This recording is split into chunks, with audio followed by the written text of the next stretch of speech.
কিস্তির ম্যাডামের লগে ল্যান্ড লাগাইছি। কি করুম, মার নাম দিয়ে একটা কিস্তি তুলছিলাম।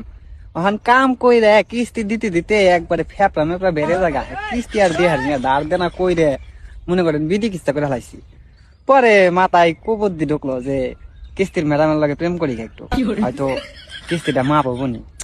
কি করবো ম্যাডামে খালি একদিন কিস্তির লেগে বারবার করে ফোন দিবেন এসে। পরে কইলাম যে ম্যাডাম কিস্তি তো দিমু, তবে একটু লেট হইব, কিন্তু আপনি আমার বারবার ফোন দিয়েন। হ্যাঁ কই কেন বারবার ফোন দিতে হইব কেন, যদি দেন তাহলে দিয়ে যাবেন সুন্দর মতো। আমি কই না, আপনি ফোন দিলে আমার ভালো লাগে, আপনার যে সুন্দর কণ্ঠ, এই কণ্ঠ শুনবার মন চায়। আর যখন কিস্তি দিমু তখন কিন্তু আপনি আবার অন্য কাউরে পাঠায়েন না। কয় কি কইতেছেন এইগুলা? আমি কইলাম আরে আপনার দেখতে আমার ভালো লাগে, সেই ভালো লাগে, এতদিন কিছু কই নাই, আজকে কই দিলাম, কি লেগে জানি ভালো লাগতেছে না, ভাবতাছি যে মরে যাঙ্গা মনে হয়।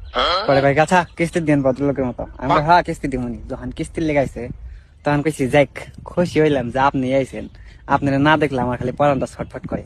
পরে পেলাম যে আজকে অফিস টাইম শেষ হইলে বাসায় যাই একটু ফোন দেন, গল্প সল্প করুন। ভাই কেন তো ফোন দিতে হইব কেন? আমি কই আরে দিতে কইছি দিয়েন, সমস্যা নাই। পরে অফিস শেষ করে বাসায় যায় ফোন দিচ্ছে, যে কি সমস্যা কি আপনার, বলেন কি হয়েছে।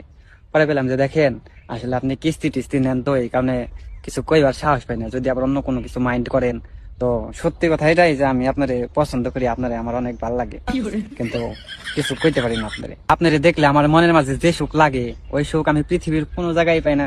আর আপনার চোখ কি কম, একবারে হরিণের মতো চাহনি, দেখলে এই মনের মাঝে কিছু একটা হয়, ওটা আপনার আমি বুঝিয়ে কইয়া পারলাম না।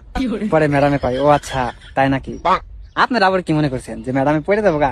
আরে ম্যাডামে পড়তো না মানে আমি কালা হইলে কি হইব, ফিল্টার মারলে সাকিব খান ফেল, তার মধ্যে আবার যোগ করে দিলাম কন্যা রাশি, আমার খালি কন্যা রাশিতে ঘন ঘন উতাল মারে। যাই হোক কয়েকদিন কথাবার্তা করার পরে দেখি সে লেভেলের প্রেম হয়ে গেছে, আমাকে এত ঘনিষ্ঠ সম্পর্ক হয়েছে, মাখামাখি সম্পর্ক।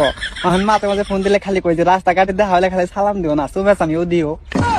দুঃখের কথা কই হয় না, সে হয় না, দুই একটু শুনে নিবার মন চায়। যাই হোক পরে একদিন আবিল দেখাইলাম, বললাম যে দেখো আমি তো অনেক সমস্যায় পড়ে গেছি গে, এখন কিস্তি দিলে তো আমার ওই সমস্যাটার সমাধান হয় না, মিশা কথা কয়ে দিলাম বানিয়ে বানিয়ে। পরে কাজে ঠিক আছে তুমি কিস্তি নিয়ে টেনশন করো না, প্রত্যেক মাসে মাসে কিস্তি এটা আমি দিয়ে দিব নি, তুমি আপাতত ভালো মতো চলো। এটাই তো চাইছিলে যে কিস্তি দেখালে মা পই, তখন এই কিস্তি যখন শেষ হয়ে যাবো তখন কমু যে শুনো আমাকে তো বিয়ার সাথে করান লাগবো, এমনি করে আর কয়েকদিন থাকমু। আর এই কাম কাজ করে তো দিশা মিশা পাওয়া যায় না, কোল কিনারা পাওয়া যায় না, তাহলে বিদেশ যাবো। বিদেশ যাওয়ার লেগে তো একটা ক্যাশ নাই, যদি 4-5 লাখ টাকা লোন নিয়ে দিতে তাহলে মনে করো কোন রকম দাঁতে কামড় দিয়ে আমি বিদেশ পৌঁছে হারলে, তারপরে মনে করো কিস্তি কুস্তি শেষ দিয়ে দিলাম, তোমার বিয়াও করে হারাইলাম। আচ্ছা ঠিক আছে এটা শেষ হোক, একবারে লাইন আইছে খালি মতে মতে কিস্তি শেষ হলে 5 লাখ টাকা লোন নিয়ে যাবো গা বিদেশে।